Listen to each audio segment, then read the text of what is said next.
Good evening, ladies and gentlemen. You're listening live to the Extreme Movie Show. I am your host, Rob, broadcasting to you from the Pinos Palace in Central Florida, just west of Orlando, Florida. I am in the Extreme Studios with RDV from the Great Midwest. Tonight, we're continuing Miami Nights, aka our Miami Vice review. We're here on season 1, episode, I believe we're going to call this 3, RDV, correct? Episode 3, Cool Runnin, man. And AKA the Noog Man. here's I'd forgotten about this till I watched them and, oh yeah, there's a lot of Noog energy in here. Oh, it's a good nougat. It's all right. He's only in there for a couple episodes. This guy apparently died in the early 90s.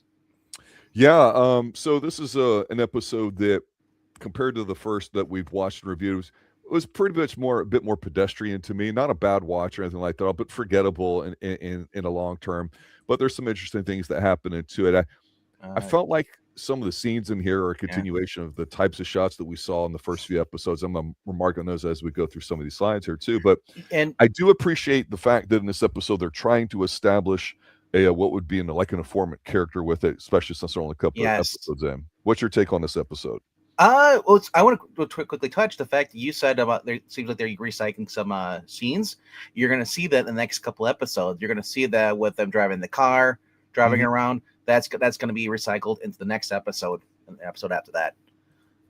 So when they're in the Daytona. Not a complaint. No, just an observation. You know what? The more I get to see the car, the better the show is. Right? Such a beautiful car. God, remember when cars used to look good? Back when cars are all about muscle and power and just swagger. Now everything's technology in this episode too, which surprised me. And it's not the stupid like McLarens and all the Ferrari, or the not Ferrari, but Lamborghini bullshit.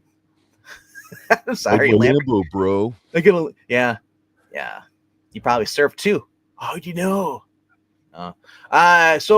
This episode, I liked it. No, Charlie Barnett, like a Noogie, he's essentially supposed to be not unlikable, and that's why I don't really hate his character, but I do find him annoying, and that was the whole purpose of his character. He kind of grows on you, though. Yes. As the series goes, he's in it for I think 3 or 4 more episodes as either informant until they get Martin Ferrero to replace him. And so this is basically about these drug runners are ripping off other drug runners. And it's of course it's called Crew Runnin', which I didn't think about when I first watched this, but now after remembering what the episode's about these Jamaican brothers that are ripping off other people, killing them with the machine guns, and it's because it's called Cool Runnin'. I was like, oh, that is. And then of course you have the Jamaican band here singing, jamming by Bob Marley. I was like, man, they're really leaning into this. But overall, though, first impressions watching this for the second time. It's just like riding a bicycle. Once you get back into it, you just enjoy it all over again. And it's only been 2 years for me since I watched this episode. Fantastic. Not really much for 80s music in this one, as we got In the Air Tonight with Phil Collins, which massively hit it. This one was kind of more lighthearted, a little bit more comedy, quirky, Well, let me tell you a little bit about Florida, because, obviously everyone's wanting GTA 6 to come out. And of course, 3 was made basically off of all this, right? I think the thing with Florida and the whole Florida man thing, there's an element of truth to it, because back in the day, it was a bit more backwater, and not in a bad way, but there was a lot of Jimmy Buffett fans, and Margarita's a popular place as far as if you go down to the Keys. I was never the biggest Keys guy, but there's like a lifestyle beach one that is like for older retired people. Then there's of course the spring break, surfer dude bro kind of stuff, and the bikini crowds and all that. So Florida's got all this to offer it. But the thing that about this episode is a lot of people, when back in the 80s, you didn't necessarily associate a lot of cultures down there, and anywhere basically from Orlando south is all a majority minority populations with lots of people from the island. So obviously here they're choosing to focus on Jamaicans, because they even mentioned the Haitians here too, and where they're at. And Miami was known for having very discrete boundaries for areas in their neighborhoods that you would live into, not just if you're a poor African American or this or that, but if you're a Cuban versus Mexican versus whatever. And so Miami in a way has like an older, bigger city establishment like a New York or a Chicago, where ethnic groups would usually have a tendency to congregate. It's a very big melting pot. Yeah, and that's why we got the laid back Jamaican music here too. And the one thing too that was cool about it is it's like if you do go on like a charter boat or anywhere now, all the tourist stuff, you're going to be listening to Bob Marley. You just are. That is the thing. No, I mean, you had Gloria Estefan was huge back there. You had a lot of Cuban music, a lot of Haitian music. Yep. It was all tropical life. Because you're right there by the Caribbean. Yep. You could literally take the boat and go to the Bahamas. Oh, absolutely, especially if you want to go. Especially want to go gambling. Oh, definitely, yeah. But and plus, what's the biggest thing to do in Miami? Boating. Yeah, everybody's got a boat. Everybody's going out there for deep sea fishing in the ocean, or just go cruising, hanging out on a yacht. There's several scenes in this, not this episode, but in next couple of episodes throughout the season. And next season, you're going to see a lot of people on yachts snorting cocaine. Having Mai Tais and just relaxing, a lot of girls' bikinis, because that was the lifestyle of the 80s, was all about partying. And that's what it was. So when you watch this, it's like, it's for those, I grew up from 85 to 80 till 90. That was my year, from when I was born, 85. So I was 5 years old by 1990. I didn't really notice a lot of that stuff, because I wasn't watching that stuff. But for those who were in college age, you can see spots like, oh yeah, that's, especially if you grew up in Florida, like I know you did. You're gonna notice things like, yep, that was right too. People dress this way. That was the music, the style, and it's just nice to see that there's a show that was made in that era versus a show that's made today trying to be in the era, like Stranger Things, and gets it wrong. Yep. So very nostalgia. Watching shows like this. That's why I always said when we read our Chuck Norris reviews, when they go into San Francisco, seeing what it looked like in the 70s and the 80s, and just where it is, especially everybody knows what it looks like today. It's such a wild, different animal. Miami, for the most part, still looks the same. A few buildings are probably changed over, but as far as like the streets, the lights at nighttime, the palm trees stuff, it's probably got the same feeling a little bit. The tremendous amount of international money that has changed it, and the capital coming from Wall Street and Chicago and all those types of markets is just, that is a huge difference that exists today that didn't exist. So South Beach was an older retiree type community, and now it's like anything but. And if you do not speak Spanish, it's very difficult to do business down there. I know some people that have some businesses down there, and when we talk about the culture and how things go, it's just, again, like anywhere you go, Texas, you have a certain kind of lifestyle and the culture that goes with it, and those things just kind of don't change. But it's interesting to see, like you said, how this show captures it, because I'm telling you, as soon as we're like 2-3 minutes in, music starts playing, even though we see expensive cars and drugs and women, all that, everybody still looks normal. And everything still looks real. So, and I just, like I say, that's the thing about the show. It's just such a great vibe to it, feel to it. Well, speaking of the show, the way this starts off, we got Crockett and Tubbs in this unmarked Ford van or Dodge van, panel van. They're sitting there, they're watching this. These guys got a Trans Am, and they're meeting with these guys. They show up in another van, and okay, I think this is regular bus, drug exchange, whatever, until they get kind of alerted. When the Jamaican guys start shooting up the other guys, kill them, and then flee. We get this van chase, which is a nice high-speed van chase, which is, okay, now we're picking up here, we're going this, we're down at nighttime. Tubbs and Crockett are in the chasing van, and just as they're about to get into, get up close to the guys, they get rammed a few times, and the door opens up, slow motion. You see the close-up of the machine gun, you see the fire. You see the look on Sonny in Tubbs' face. Sonny ducks down. You see the bullet holes in the windshield, and then you see the reactions. It's just it's so awesome. I love the slow motion like this. So then they lose. They can't see, and you see a side view of the van just crashing into a bulldozer. It has this the bucket race, and it just stops. It's like, oh man, that is just so cool for an intro. Yeah, it's not a bad opening gambit. Maybe underwhelming by today's highly technical CGI and extreme quick cut standards, but good enough, especially for TV at the time. The last time I saw anybody with a van with machine guns was Back to the Future. Don't get me started on the conversion van fad and all stuff from the 70s going into the 80s. I think we mentioned during our 2025. Everybody had a panel van, all the rockers, the potheads, or whatever. Like surfers. Yeah, why not? Van, you can live in it, and you can drive in it. You can, it was like the perfect vehicle. So after this, the next morning, we get to see here their first slide. Here we got here with Crockett and Tubbs, and the police chief is kind of upset. Like he's like, well, we didn't know they're gonna have machine guns. Without even over us, and we learned that these guys, there's been 7 of them.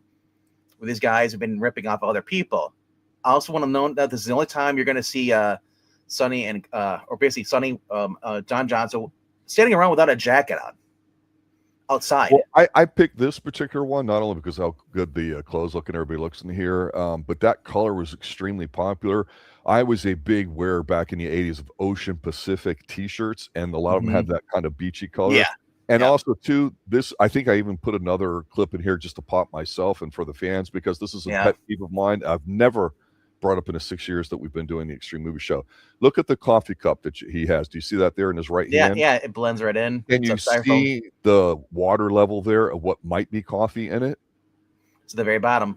But can you see the line there? Like there's something actually in it? Yeah, you can see it. I cannot stand, and it infuriates me when people put food and drink on in a scene and it's fake, or they fake the drinking cup and they don't even swallow and all that. That's shitty effort on the actor's part, and it's even worse, and I blame the director for it. But in here, there's lots of coffee cups at various levels filled up, and there's a great one later on here too. So honestly, that's why I put it in. Yeah. Also the style too, because it's warm and they got the Miami colors on. Tubbs always is just be his classic style. He's always going to have his shirt buttoned down pretty much all the way, but still tucked in. Yes. Then we immediately after this, we get the intro. The intro, which I thought was kind of funny, because up at this point, not till the next episode, did they actually add the guitar riff in there? It's supposed to be in there. Yeah. Synthetic guitar riff. Not quite there yet. Close. No. But if you notice, it's always like I'm listening. I'm like, where is it? It's not in there. It like drives me nuts. So and also it'll change. The music may not change, but some of the shots and stuff will change over the seasons as well. We also got them on the horseback. I forget, it wasn't lacrosse they're playing. I forget what they're playing. It was polo. Kind of like polo. That's what it was. Yeah. Old money down south. Yeah. And highlight, which is pretty much dead. So we cut to this. It's nighttime. We're going to Crockett's boat. In this panel here after that, and they're having he's got Gina there, all the girls there, plus we got this guy Jake, and I forgot what the other guy's name is. Fat Man. I think it's Jake and the Fat Man. No. Not Jake and the Fat Man. Jake and Alessi. Okay. Jake Esteban and Alessi. Those are 2 other cops still basically that are gonna be doing make a bet with Sonny and Tubbs, saying like, hey, I can bust more guys than you can, this stuff. So like, here he's like, no, he's like, I don't want to take your money. So he did take some money. Then he's like, great, you're on. Whatever, we'll do it. I'm wondering where is Elvis in this episode? Like, good he question. Must be locked down. I'm guessing he's locked down in the thing, so no one can get up. But so they're all having fun there, and then they're all relaxed and telling stories and stuff. Then it's time for the creme de la resistance, whatever, the lobster. You got Michael Talbott, Michael Talbott, but Tubbs grabs the lobster, starts with the girls, and then he trips and drops it. And I love I love the reaction, because this is as Sonny says, this is a $28 freaking lobster. He's like, well, Tubbs says, well, maybe he'll be happy with his new local friends down there in the water. So it says on IMDb, but on the fandom, as of last year, that would have been an $80 lobster. Yeah, but that's got to be more the way seafood is. Well, no, inflation was included. So, but I mean, like, still $28 and you drop it down there. That's expensive for me. I don't like it. Fresh seafood for is the way to go, bro. I'm telling you. Yeah, of course it is. But I mean, I don't. Well, here's the thing. As soon as this scene was on, it's like, okay, they're introducing these 2 people that we know are going to die. To be honest. That's the thing, too. There's always either they're dirty or they're going to die. Exactly. Yeah, especially because there's always if it's someone that Sonny really likes, they're gonna die, or they're gonna turn out to be a bad person. So that's one of the things to keep in mind when we watch these episodes. Yeah. So after this, we go head over to where Switek and Zito are having their little shop here, there where they're gonna run a sting operation. And the whole entire time is he got Zito has got the sub in his mouth and he's doing stuff. He's getting the camera out. He's gonna put there. And then while they're doing that, we have Charlie Barnett. Old school fans. Look at that fan in the back. I have one of those still. Blades. Do you? Oh, those things were awesome back in the day. Lascos, I think they still have them too. I think. Okay. But the no sock look that his dressing popularized that back in the day. Yeah. Also, he's wearing the slippers, no socks now. That's what I just said. Yeah, as I said, he was wearing socks in the previous episode. Okay. But anyway, though. Nugget or Noogie, whatever Charlie Barnett's character comes in here. He's got to sell some sunglasses. The one thing that really irked me more than Noogie in this episode was Zito. They told him to put put the poster up, so people look at the poster. He's back there trying to one-handed, standing on the thing with the sub in his mouth, trying to put the cassette tape into the VCR.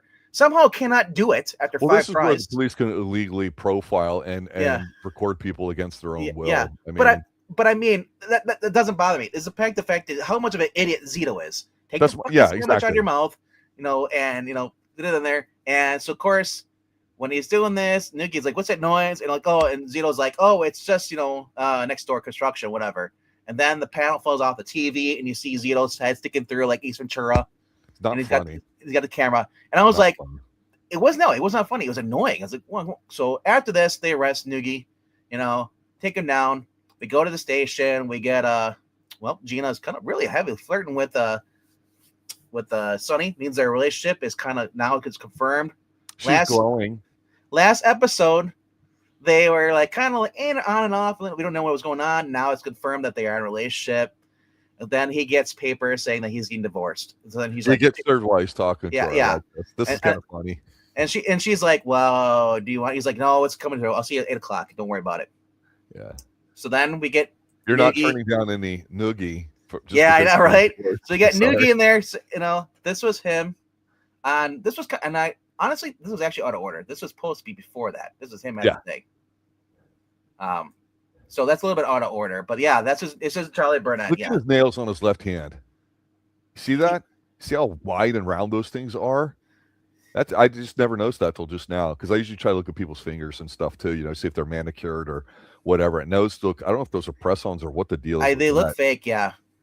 Yeah, because he's a stout guy, but he doesn't appear to be very tall to me. So I don't know, and he's got very wide fingertips. No, yeah. So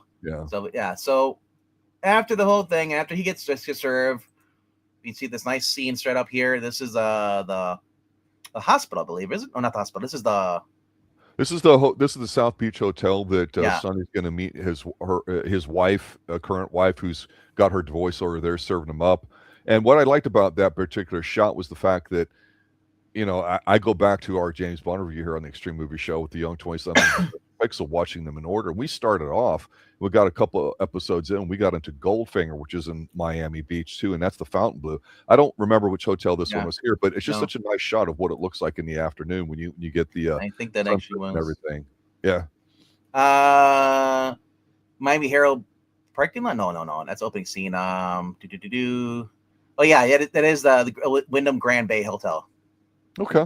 Exterior, yeah. You see it where, that's what it is. The interior is the Victor Hotel, which is on Ocean Drive. So, so he gets here and he's kind of like annoyed because the fact that how would you bring a lawyer into this? I thought we were both adults, and he's kind of upset. He also doesn't want to let her go. He's still kind of like torn a little bit. You can see this. This will play out into especially the next episode. So we see a little bit how he's a little bit immature in this episode, in this part here. And then after this, he gets a call saying that, we need to come down here. And turns out, Jake and I forgot what it again. Not the Fat. You quit with that stupid nonsense. It's not Jake and the Fat. What the hell is he even from? Jake and the Fat. The TV show Jake and the Fat Man. Where? What episode? I've never heard of that. Is that old or new? Don't let me derail you. This is getting too easy. Yeah. Yeah. And well, the longer you derail me, it means I'll have to end the episode review short because I have to do another stream soon. So just keep that in mind. Well, it's the 1980 show. 1980 show? Never heard of it. It was a big one because William Conrad was in it. And you know William Conrad's voice. I only know him from Manhunter. That's not that William Conrad. That's a different guy. That's William Peterson. Yeah, exactly. Who the hell is William Conrad? Do not say that, sir. Do not say that. All right. Enough derailing. So basically, it turned out the two cops they were introduced on the boat in the beginning of the episode are dead.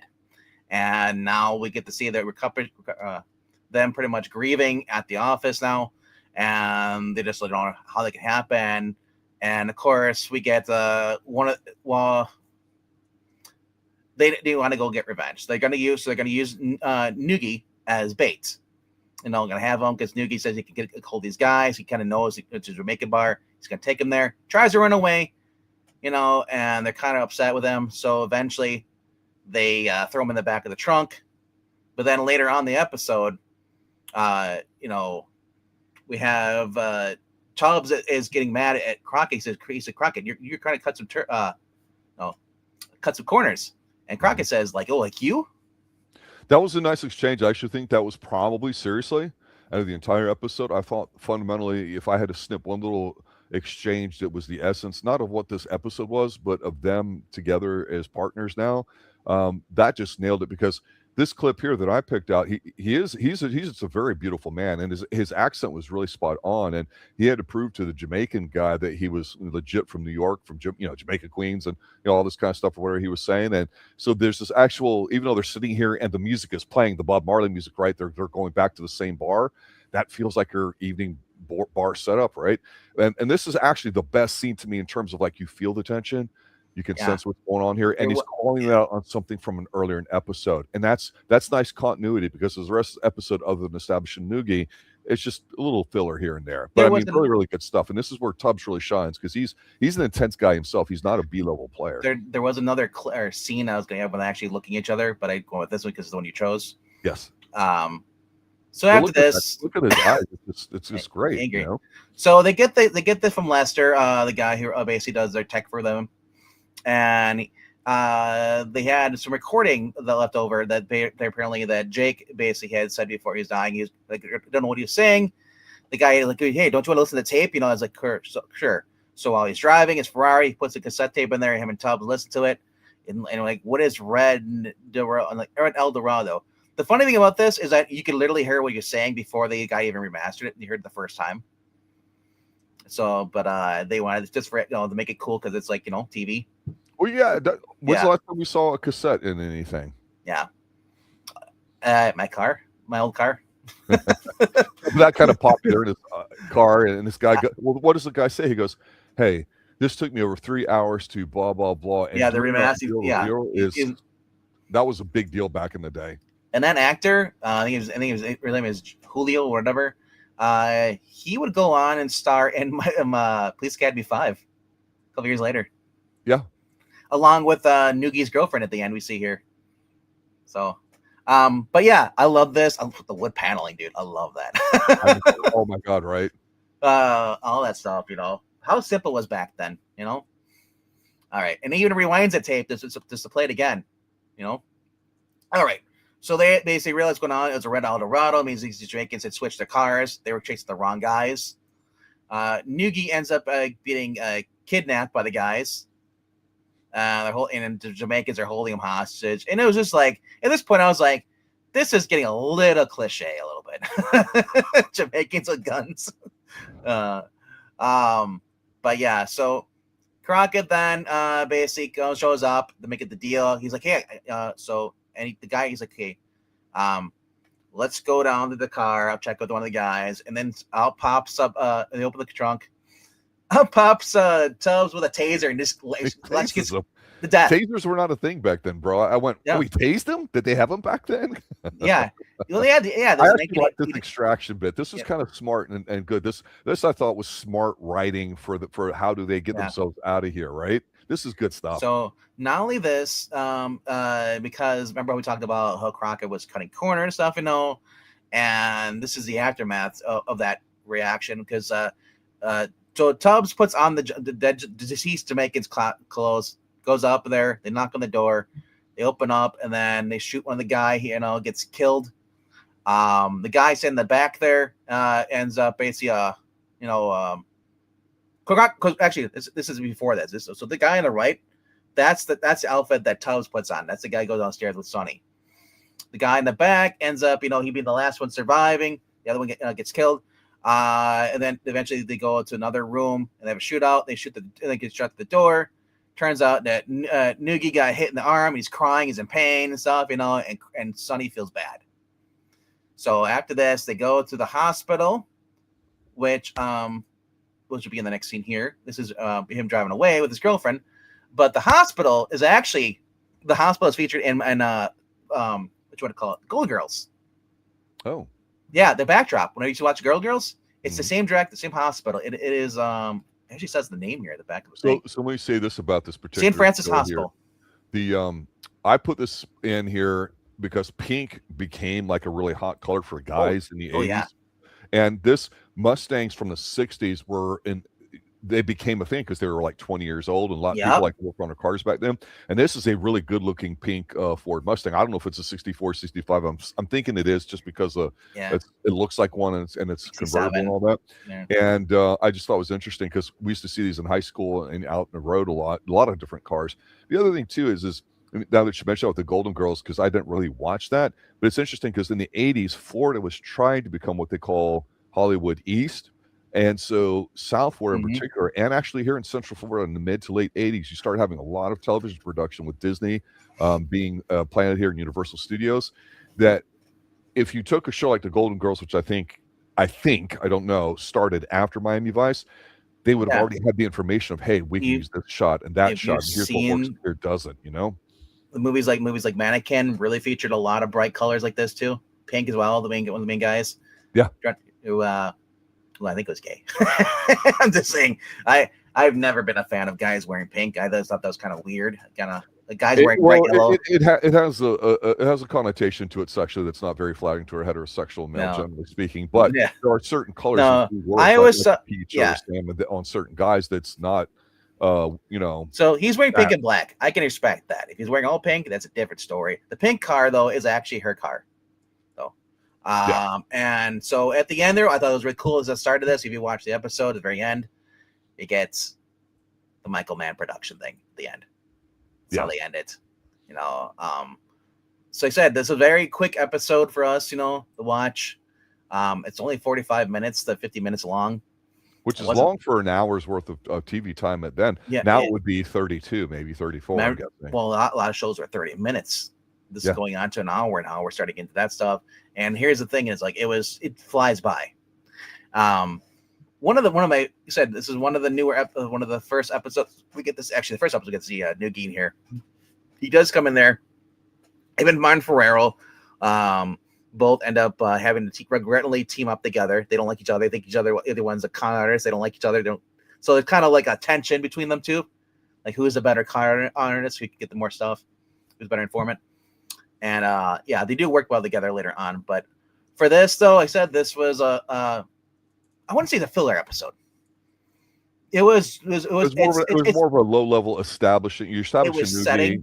Yeah, that's you got to have these episodes. Every episode can't be God tier when you've got 25 episodes. This was setting up for the next episode with Caldone's return. We're also going to see Caldone's got a hit out on Sonny Crockett, so he's forced to take his wife and his son into protective custody, with them. So the divorce thing, setting this up, really sets up that next episode. So it's not a filler. It sets up the next episode. True. Which I liked. True, but we don't know that at this point. But because of the first episode, it's a movie, right? 2 episodes put together as one, really, for a movie. And then, so that's, hey, now these 2 guys are together. And here's all the characters involved. Last episode was basically a little bit of fleshing them out and everything here, too. So this one's the one where we've kind of come down to earth, and it's like a typical episode, is what it seems like. Nothing wrong with that. Like I said, if you're watching this and you don't know what's going on in that episode, you didn't know that. But having watched this, and look back at this stuff, I love you start to appreciate this even more, how Michael Mann and them would set up everything. So it basically would lean into more stuff. Now, we had, I said here, I was looking before, the actual director Lee Katz. What else did I say he worked on? I was talking to you earlier about this. He was responsible for everything having to do with the show I never watched, but everyone said was great, and that was going to be 24. 24, that's what he was. Actually, no, that was Joel Surnow. Joel Surnow is the writer. The writer. The writer did 24. He's responsible for the production of that. He also worked on Nikita. You know, the 90s one, I guess. Yeah, you did that. Equalizer, Falcon's Crest, Nowhere Man. That's a lot. Those are great titles there, guy. I mean, that's pal. You're looking at a great writer there. Yeah, he was born in Michigan. He said he graduated UCLA Film School, began writing for film, but it wasn't until his Vice work he became noticed, and then he left midway through season 2 to produce and write for The Equalizer, Falcon Crest, and Nowhere Man. Yeah. And then after that, he created a series such as the Half-Hour News Hour on Fox News. Mm-hmm. Then he did 11 of Nikita from USA. Then he did 24. And from 2001 to 2010. That's how long that show was. You know, so it's interesting you mentioned his background at UCLA because there was in the 70s, there's a generation of people like Steven Spielberg and John Carpenter. I think Brian De Palma might have been one, a few others. I think all went to not UCLA, but maybe UCLA, but somewhere there in school, maybe in LA, and they got their degrees, and they all pretty much said the same thing. It gave me an opportunity to meet other people. So you had this generation of moviegoers that I think the very first Columbo episode was done by Steven Spielberg, and it looks and feels like a movie, feels very big. So a lot of these young people in the 70s starting to grow up and getting into television full time have got a lot of pedigree behind them. And that's one of the interesting things about 80s and 90s TV shows is they usually have people that just aren't very young and green. They know how to structure a story and put it together and get it to work. That's to your point. This episode goes by really quick. There's not a lot of piss poor editing in it too. And it's 45 minutes and it moves. So looking at this guy's career for Lee H. Katzin, as he's a director, died in 2002. RIP. He died of cancer, age 67. He made his directorial debuts on in The Outer Limits and Rawhide and Branded. So right around there. He also worked on the West series Rebel in 1961. And then he directed 2 episodes and production manager for the basic Wild Wild West. Yes. Yep, the original one with William Conrad. Is that his? You're talking about? I don't know. Oh, William. No, the original Wild Wild West on CBS. He was the main actor, and that was just a guy that we talked about in Columbo too. He played a fitness instructor, and that's Robert Conrad. Conrad. That's William Conrad. Yeah. All right. So also. It says here that Lee H. Katzin, the director for this episode, also worked on Mission Impossible, the series. He also did for Mannix, Rat Patrol, and Hondo. People watch Rat Patrol. Mannix, not so much. He did Space 1999. Then he also worked on In the Heat of Night, The Young Riders, Walker, Texas Ranger. You know, the guy directed in over 20 television movies over his career. And his final director appearance was in the 1999 Restraining Order with Dean Stockwell. Died of cancer. 67. So 3 episodes in, what's going on in your mind watching this? 3 episodes going into this. So far, I'll tell you what this. When I watched this the first time, I was hooked by the first 2 episodes, which is the movie thing. And then I saw this, I was like, okay, this is a little change of pace. But immediately, as I was kind of let down a little bit by this because, like, okay, it doesn't really seem much. Like the van sequence at the beginning here, the Jamaican thing was kind of like, oh, this is kind of weird, you know? Okay, they're putting I was like, Jamaicans are bad people. They run drugs here in Miami. I was like, so they're just like the Cubans. They're just like everybody else that's in this show. But you could feel the tension though when they went into the bar. Yep. You know, because like, you're still going in there and these guys are kind of mean mugging them. Everyone was, especially Sonny. It feels real too. Like that felt like a real bar that you would go into in the evening. That if it was the ethnic bar and maybe you weren't in the right place or whatever like that, you'd be like, people were running some gambling stuff in there and stuff too. And so if they didn't know you, they don't talk to you. So well, that's the thing too. You know, looking at the comments too, I know Marania's pretty familiar with and everything too. But I believe was it Jim mentioned something about maybe giving it a shot again. I think that's one of the initial reactions I had, because when I watched the show originally, I watched it on reruns. I think it reran once or twice before season 2.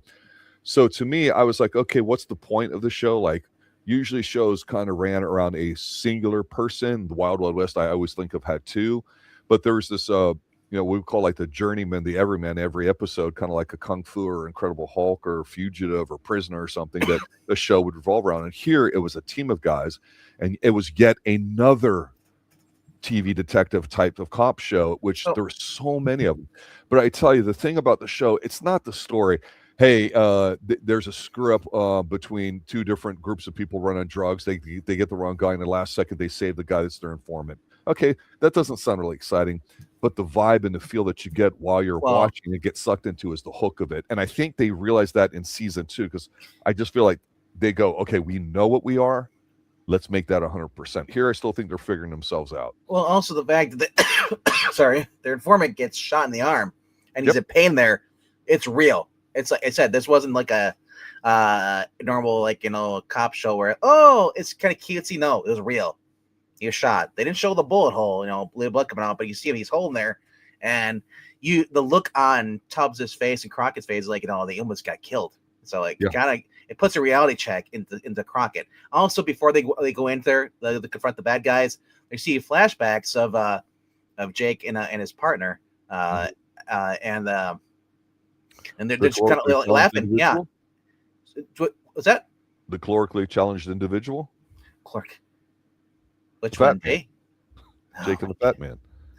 Sorry, go ahead. You have a fetish for a show that nobody knows about, except for you and Marania. Everybody knows William Conrad, sir. No. What has he been in? Eric Green. What has he been in recently? Everything. In the past 20 years. Sir. He's dead. Exactly. It's like the show is 40 years old. Here's the one thing. Miami Vice will always be known.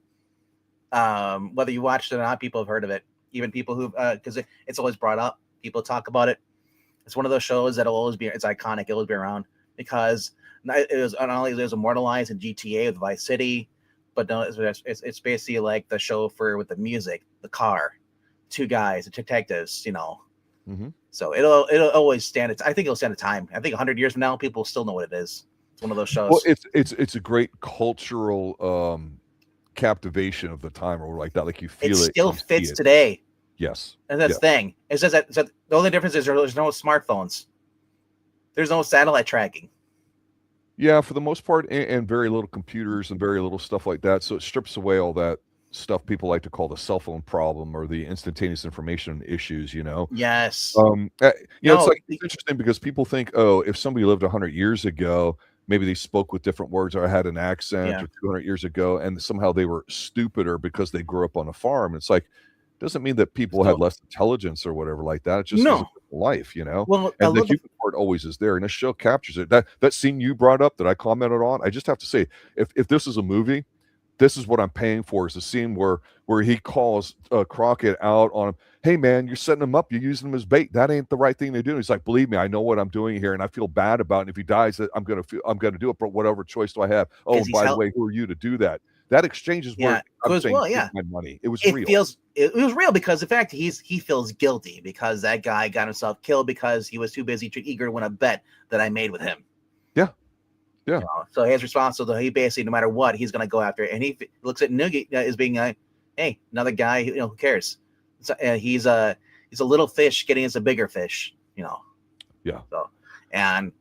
So he has to put his attitude into check. And it comes to him at the end here, and he realizes, oh my gosh, it's like, now that it comes full circle. But overall, you guys take good care of him when they go to see him at the end. And that's when we realize, he's probably going to be a character that they could bring back for sure. Sure. But like I said, like the whole entire show, as far as this, the cars, the music, the fact that we have cell phones, but the car phones, they're not like, there's not instant like stuff, smartphones sending a text and all that stuff, or looking up Google computer stuff. So what I loved about this series is that when they have to check on forensic stuff, they has one of the girls call, and they call him back whenever you always see him he's at his desk. So, hey, I got the report you wanted. because it wasn't instantaneous back then. You had to wait. You had to wait for medical examiners, do all that stuff. Ballistics come in. You had to wait for that. Well, it's also a simple way of keeping the continuity of the two main players on here while introducing a third side character, and just keeping the ladies in the background there long enough until they become a bit more integral as a part of the team. Because they will. We've seen them a lot, and they will. But it's you don't have to put everybody in there all the fucking time like every show wants to do a world build for season 2, and nothing gets done. You're putting them in there, remind us that they are there. They're not exactly. And so right now, Switek and Zito have more of screen time, than the girls do. But yeah, it does change though when you have stories that involve undercover stuff, because the girls work as prostitutes, and they undercover vice stuff, so they have their own thing. And I said so. Of course, with Switek and Zito are running this the chop shop thing, the video store, Stolen Goods, and then you have Sonny and Sonny and Tubbs are working in the drug angle stuff. So it's all relevant, and then they all pulling together to help each other, take down bad guys. And it does feel like a team. It really does. It does. And I love this first because you get to see like him and Gina are kind of like getting a little bit of serious stuff. He's torn because he still has feelings for his ex-wife. He wants to be a good father for his son. Blah blah blah and stuff, and then as the series goes on, you're gonna see that him and Gina, despite the fact they had a romance, they become really great friends. Well, I'm kind of shocked because I totally missed the fact I didn't see Elvis in here, so we'll have to be on the Elvis watch. Elvis was only mentioned because you can't have that many people on the boat with a gator. yeah. He said keep him down there, and I'll be there. Pow. Well, also after he destroyed what he destroyed his Billie Holiday collection. That's what it was. Yes, the records. I'm thinking like let's cook the gator at this point after you destroy it. Final thoughts? Anything else? Final thoughts. If you've never checked out the show, it is available to watch, but only watch through Amazon Prime, I believe, right now. If you pay for the season, or you can go like me, go to your local thrift stores, and you get a box set. This is a DVD set, multiple discs. There is a Blu-ray version out there as well. Yeah, there is a Blu-ray, but this is a 20-disc set. Something like that. That was I could find. It was an impulse buy. I saw it at a thrift store, and I was like, dude, I'm getting this. And you hadn't seen the show at this point, had you? When you bought it? I had not seen the show, but I watched the show through Tubi a couple years ago when it was on Tubi. Okay. So I'm on this midway through the season 3. So he's already on the new car in the 3rd season. So I know, right? But that's the thing: guns, cars, babes, music, cocaine. And cocaine. That's my advice. With a little bit of love, a little bit of friendship, and a whole lot of rock and roll. Now, next Wednesday, we have our continuing coverage of Columbo coming up there, season 4, episode 4, I believe. I'll be doing that with young 20-something Professor Pixel. But you and I have something coming up Tuesday night. So what is that? Yes, we're reviewing the new Jason Statham movie. Came out last month. It's called Shelter. So not Give Me Shelter, but just Shelter. Well, Shelter and Lighthouses. I know. But not The Lighthouse. No, not that. I'll blame Defoe. That was actually kind of a good movie, though. Yeah. Not the Inn at Bournemouth or whatever occultish sounding name we can get that's Lovecraftian in nature, sir. Okay, but a pretty. Well, we'll get into that on Tuesday night with Jason Statham because I just got done watching it. So it's another movie where Jason Statham's protecting a girl from bad guys and they're trying to hunt him down. Jason Statham or Jason Bourne, and I'll just leave that dangling in the air as a teaser. Bourne was good for his 3 movies, but outside of that, they didn't. Yeah. And I would say that Jeremy Renner was better than Jason Bourne in the Bourne Legacy. Well, we'll save that hot take for when we do the Bourne films, or refilms, I should say. Yeah. We want to Bourne you guys to death. So, all right. With that being said, that was pretty good. Yes. Good night now. Leave a comment down below. Helps us push the algorithm, lets people know that we are an actual thing here. If you're watching on a vertical, we also stream on the horizontal. Or we control vertical. So if you're watching it, so we say if you're watching on the PC and you're on the vertical stream, there is another stream. It's called the vertical. It's called the normal stream. You can find them there. This is one that doesn't have the phone in the front of the title. And we thank you guys for watching, and we'll see you guys on Tuesday at 7 p.m. No, actually 8 p.m. Eastern. Correct. Good night now. Later, guys. Thanks for watching. Yes, and Marania. Stay extreme, bros.